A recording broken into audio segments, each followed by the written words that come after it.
So the first thing is that you have to understand, when we walk in here, we're booed, we're shouted at. We've got girl fake reading a book, right? Standing over here, yelling at us, okay? So, yeah, right.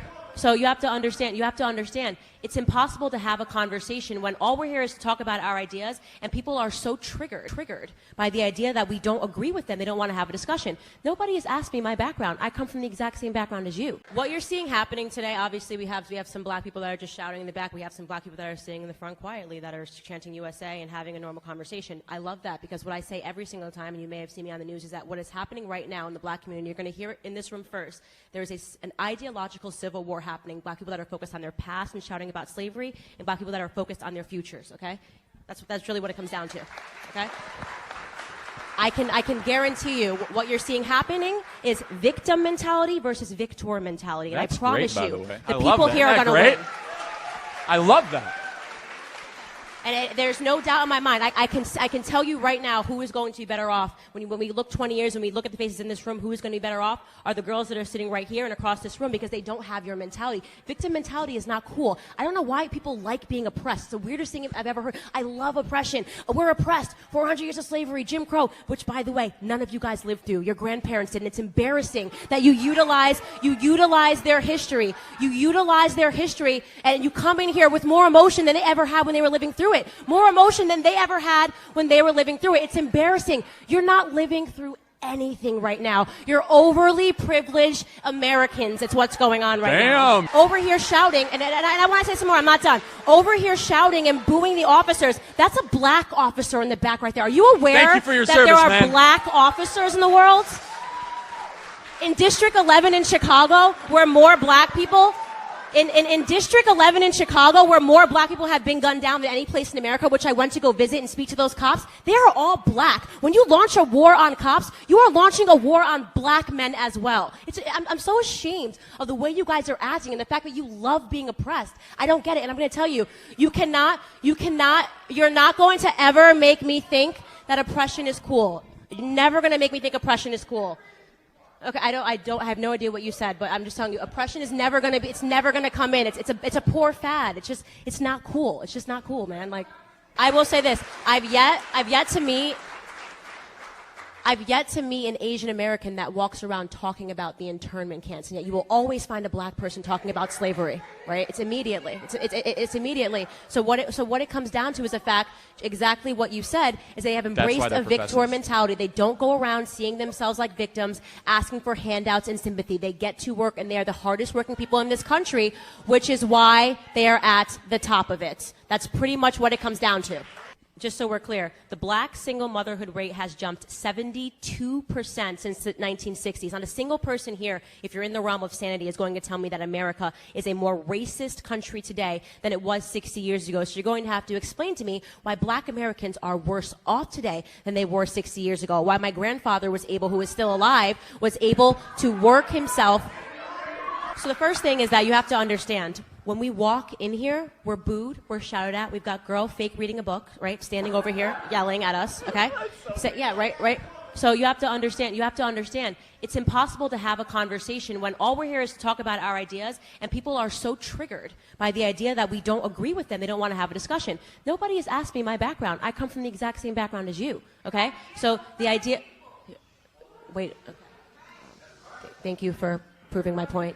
But do you see what I'm talking about? So it's impossible for you and I to have a dialogue when they don't even, forget not respecting me. They think that I haven't even said what my ideas are, and they feel oppressed. It's impossible for them to even let you speak because they're so angry, and that's what the problem is. There is no dialogue because you have people, as I say, that don't know how to act civilized. It's what it comes down to, and I don't respect that at all. I don't vibe with it. I don't respect it. I don't care about it.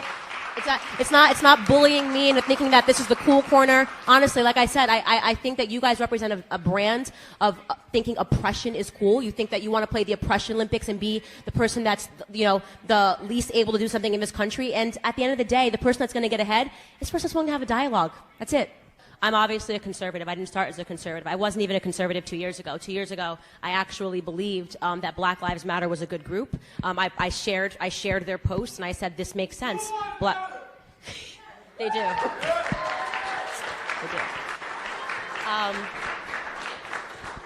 Sorry, I want to stand up because I really want to be able to see Mandy.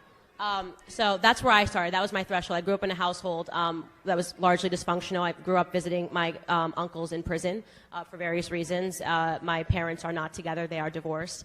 And every single one of my mom's brothers and sisters, she's one of 9, has served some time in prison. So that was my normal growing up. And when I got out of high school, I had this idea that because I was black, I must be a Democrat, because anything else is oppression. Anything else is people that are white supremacists, are racist, are sexist. The same thing that you're seeing happening in the news every single day. What I ended up discovering, I was actually, after spending, I had $100,000 in student loan debt, and I didn't finish with the degree because my loan got declined in my senior year, and my family just couldn't afford it to put me through school. So what I ended up doing was keeping my head under the ground and working really hard in New York until I could pay down my student loans, and I wanted to launch a company. When I started working on that piece of technology, it was early 2016. And what I discovered while doing that was that the Democrats were spending money, that they were launching a campaign on Twitter where they were pretending that they were real Twitter accounts. So let's say you work for Black Lives Matter, but I'm a troll account, but I put in my heading that I support Trump 45, right? And I'm so-and-so from Mississippi with 2 kids. They were troll accounts that were being run by white liberals, and they would go to the Black Lives Matter chapter and they would say, die, die, die. They would find a woman and they'd say, I'm going to rape you and kill you. So that was my aha moment, where I realized that racism was actually a theme that was meant to keep black people enslaved, right? I realized, wait a second, people that are pretending to protect us are actually creating and perpetuating. It wasn't Russian bots. It was a funded, okay, yeah, sorry. You're right. Okay, you're right. Okay. You're right. So when I understood that, yeah. Okay. So Mandy, just to get back to the point and focus the discussion, and I would appreciate if no one shouted. When I realized that I saw that these accounts were fake and that they were going around attacking black people to create this narrative that Trump was a racist, a sexist, a misogynist, it was my aha moment. So I started to question everything and say, wow, how many times have I so easily bought into the idea that something was racist before examining anything? So as I started the pursuit of knowledge, which was going to things I would never read, Breitbart, I thought that was a white nationalist publication. My Bible was CNN. At the time when I was reading this, the main editor was Milo Yiannopoulos, and if you Google him, it will tell you that he is a white supremacist. For those of you that don't know this, he's married to a black man. He's married to a black dude. He's married to a black man. Okay. So Mandy, just to stay with me, because they're going to do what they're going to do. That's a very weird thing to call somebody a white supremacist that is married to a black man. He's gay and he's married to a black man. So at the end of the day, I had to say, Now, they could have called him a lot of things. They could have said they disagree with his ideas. They could have said this or that, but they were sticking this label so that I would never read what he was saying or what he was doing.